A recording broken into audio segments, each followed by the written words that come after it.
on this ICE shooting. What happens if the mayor wants ICE out? So does the governor, the senators. What if ICE doesn't leave Minneapolis? What are the implications of that? Well, first of all, what happened and what we saw today was a horrific act of violence. And my heart goes out to the victim's family of this.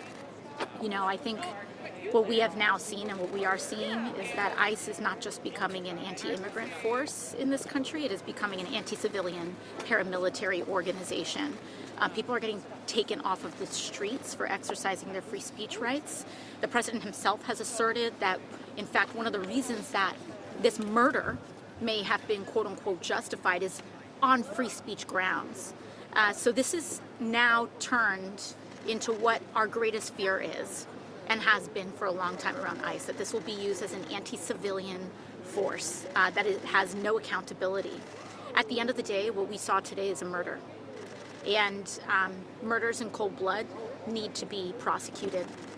And we've seen what happened to this woman I believe it was just a few blocks away from where George Floyd was murdered.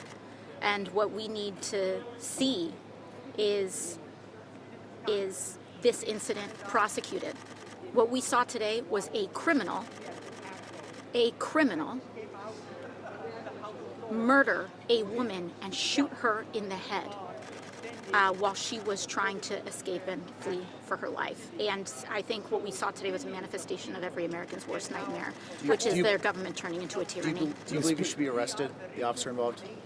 I think what we saw was a murder today, and I think that we need, of course. You said that she was fleeing for her life. Do you know that she was fleeing?